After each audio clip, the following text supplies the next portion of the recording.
नमस्कार, खबर प्रधान देख रहे हैं आप और मैं हूं आपके साथ संगीता श्रीवास्तव। देखिए, 2027 के उत्तर प्रदेश के विधानसभा चुनाव में किसके वोट बैंक पर सबसे बड़ा है खतरा, कौन हो रहा है हलकान, किसके वोट बैंक पर लगने जा रही है सेंध और किसके बिगड़ सकते हैं समीकरण। ये कुछ सवाल हैं जो उत्तर प्रदेश की राजनीति में अब तैरने लगे हैं। ज्यादातर लोग बीजेपी और सपा के गणित के सवाल हल करते रहते हैं, लेकिन इतने बड़े उत्तर प्रदेश में 403 सीटों वाली विधानसभा, देश की सबसे बड़ी विधानसभा, यहाँ कई छोटे दल भी हैं जो चुनाव में गहरा असर डालते हैं, सरकार बनाने और बिगाड़ने में भी असर डालते हैं। फिलहाल 18वीं विधानसभा के लिए एनडीए की सरकार है, जिसमें बहुत से दल हैं। भारतीय जनता पार्टी को 255 सीटों के साथ बहुमत मिला था और समाजवादी पार्टी को इसमें मिली थी 111 सीटें। अब अगले साल होने वाले विधानसभा चुनाव से पहले उत्तर प्रदेश के नेताओं के बीच जद्दोजहद शुरू हो चुकी है।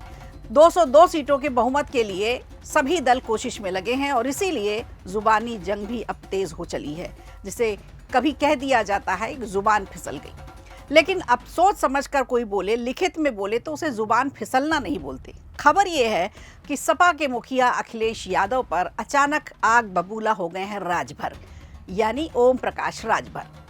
नेता आरोप प्रत्यारोप का देखिए कोई भी मौका छोड़ते नहीं है। सुबह सपा के प्रमुख ओम प्रकाश राजभर ने सपा प्रमुख अखिलेश यादव पर जमकर हमला बोला है और ये कोई नई बात नहीं है। उत्तर प्रदेश में चुनाव जैसे जैसे नजदीक आते जाएंगे, राजनीतिक बयानबाजी में तीखापन बढ़ता जाएगा। राजभर ने जो कहा वो सपा के मुखिया अखिलेश यादव के लिए कभी किसी ने नहीं कहा, यानी सीधी सीधी चोट पहुंचाने की कोशिश की गई है। कभी अखिलेश यादव के साथी रहे, बेहद करीबी रहे। ओम प्रकाश राजभर ने उनकी ही जाति पर हमला बोल दिया। दरअसल राजभर ने सोशल मीडिया साइट एक्स पर अखिलेश यादव को संबोधित करते हुए एक पोस्ट लिखी है कि इतिहास में तुम्हारा कहीं कोई नाम नहीं मिलता, किसी विदेशी आक्रांता से कोई संघर्ष नहीं किया, पहले मुगलों की सेना में सिपाही बनकर मारते थे, फिर अंग्रेजों की सेना में भर्ती होकर के फिर मारते थे और हमें एक दूसरे से लड़ाकर मूर्ख बनाकर राजनीतिक रूप से अब मारते हो। दरअसल ये कवायद 2027 के विधानसभा चुनाव में गैर यादव ओबीसी वोटों को अपनी तरफ खींचने के लिए रचा जा रहा है। सारा खेल इसीलिए है। और योगी आदित्यनाथ सरकार में फिलहाल राजभर कैबिनेट मंत्री हैं, जिन्होंने एक्स पर जो लिखा है वो आपको एक बार हम पढ़कर सुनाते हैं। तो उन्होंने लिखा, अखिलेश जी, गैर यादव ओबीसी समाज को उनका हक आखिर कब मिलेगा? वोट हमारा, राज तुम्हारा।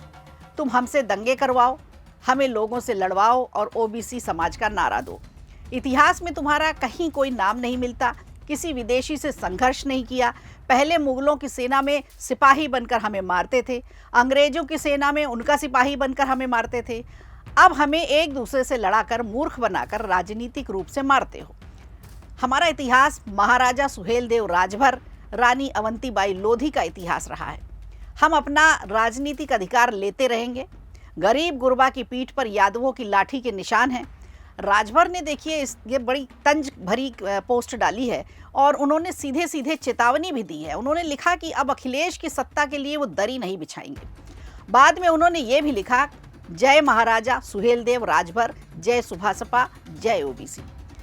तो पूरा पोस्ट जो है उनकी जो ये जा रही है, ये सीधा सीधा जातीय गणित को लेकर के किया जा रहा है और साफ साफ समझ में आ रहा है कि ओबीसी को लेकर के जिस तरह से सभी दल वहां पर लगे हुए हैं, अकेले सपा की बात नहीं है, कई दल ऐसे हैं जो ओबीसी वोट बैंक पर सेंधमारी के लिए तैयार हैं। तो ये तीखा तंज इस बार लिखित में किया है राजभर ने। वैसे भी राजभर अपने तीखे कड़वे बयानों के लिए ही जाने जाते हैं। एक समय था जब वो बीजेपी पर भी ऐसे ही कड़वे वचन देते थे, लेकिन अब कैबिनेट मंत्री हैं, योगी की सरकार में हैं, तो ये पहली बार नहीं है जब ओम प्रकाश राजभर ने अखिलेश यादव पर कोई निशाना साधा हो। इससे पहले गाजीपुर में विश्वकर्मा समाज की लड़की की जब मौत हुई थी, उस पर भी जमकर राजनीति हुई थी।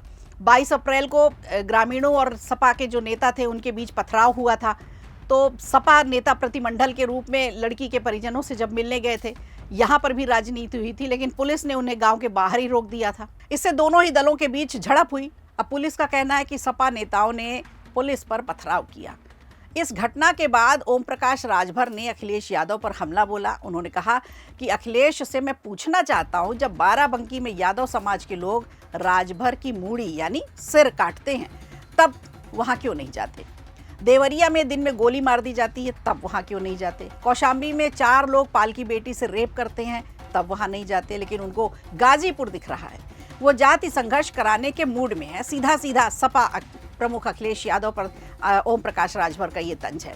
ये हाल तब है जब ओम प्रकाश राजभर ने 2022 का चुनाव सपा के साथ मिलकर लड़ा था।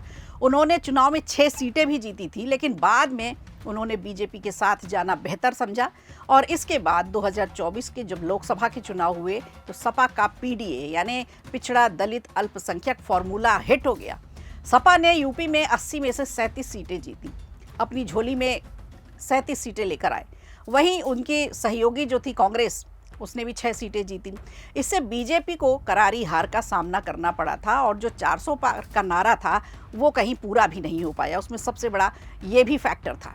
अब समझते हैं आखिर कितना मजबूत होगा अखिलेश का पीडीए फॉर्मूला, जिसकी वजह से राजभर परेशान है। तो अगले साल देखिए 2027 में विधानसभा के चुनाव हैं, उसके पहले अखिलेश यादव अपने पीडीए फॉर्मूले को और भी ज़्यादा मजबूत करने की तैयारी कर रहे हैं। इसके लिए उन्होंने जो तैयारी की है वो सबसे बड़ा जो फैक्टर है वो है महिला आरक्षण। महिला आरक्षण पर जारी लड़ाई के बीच वो अपनी पार्टी में महिलाओं को एक बड़ी भूमिका देने की तैयारी कर रहे हैं और इसी क्रम में समाजवादी पार्टी में कई महिलाओं की नियुक्ति भी हुई है। समाजवादी पार्टी ने सीमा राजभर को अपनी महिला सभा का राष्ट्रीय अध्यक्ष नियुक्त किया है। इसी तरह से चंबल के बीहड़ से राजनीति में आई फूलन देवी की बहन है रुक्मणी निषाद, उनको भी महिला सभा का प्रदेश अध्यक्ष बनाया गया है। समाजवादी पार्टी अपनी इन 2 नियुक्तियों से बीजेपी को मात देने की कोशिश कर रही है और इसी को लेकर के ओपी राजभर परेशान है। दरअसल सीमा राजभर इससे पहले ओम प्रकाश राजभर की पार्टी में थी, लेकिन उनसे मनमुटाव हो गया और उसके बाद वो पार्टी छोड़कर समाजवादी पार्टी में शामिल हो गई। अखिलेश यादव ने नियुक्ति कर इसके बहाने से राजभर के वोटों में सेंध लगाने की कोशिश की है और राजभर वोट पर अभी भी ओम प्रकाश राजभर की पार्टी का ही दबदबा है। यानी सुहेल देव भारतीय समाज पार्टी जो है उसका जनाधार अगर कोई माना जाता है तो राजभर के वोटर्स हैं। अगर अखिलेश यादव अपनी कोशिश में कामयाब हो जाते हैं तो इसका नुकसान सीधा सीधा ओम प्रकाश राजभर को ही उठाना पड़ेगा। इसी तरह से समाजवादी पार्टी की एक और पूर्व सहयोगी है निषाद पार्टी, जो इन दिनों योगी आदित्यनाथ सरकार में शामिल है। माना तो ये जा रहा है कि निषाद वोट बैंक में सेंध लगाने के लिए समाजवादी पार्टी ने रुक्मिणी निषाद को महिला सभा का प्रदेश अध्यक्ष बनाया है। तो निषाद समाज हो गया और राजभर समाज हो गया। इन 2 समाजों के लिए 2 महिलाओं को बड़े पद दे दिए। ये अखिलेश यादव ने खेल खेला है। तो निषाद समाज से आने वाले उसके 2 सांसद भी लोकसभा में पहुंचाए हैं, जबकि निषाद पार्टी का लोकसभा में कोई भी प्रतिनिधित्व नहीं है। इन 2 जातियों का पूर्वांचल के जिलों में देखिए खासा प्रभाव है, खासा दबदबा है और बड़ी संख्या में वोटर्स हैं। इन दोनों का पूर्वी उत्तर प्रदेश में करीब 10% वोट माना जाता है और इसी 10% वोट पर सभी दलों की नज़र है। आने वाले दिनों में इस तरह वोटों के ध्रुवीकरण की लड़ाई हमें और भी तेज़ देखने को मिलेगी, जिसके अनुमान हम लगा सकते हैं। तो अभी तो ये देखिए शुरुआत है। आगे समीकरण साधने के लिए, खास करके जातीय समीकरण साधने के लिए कई तरीके अपनाए जाएंगे, कई लड़ाइयाँ होंगी, आरोप प्रत्यारोप का दौर देखने को मिलेगा। तो रहेगी हमारी भी नज़र इसी पर। तो बने रहिए आप खबर प्रधान के साथ। नमस्कार। वीडियो अच्छा लगा हो तो लाइक कीजिए, शेयर कीजिए और कमेंट बॉक्स में हमें ज़रूर बताइए।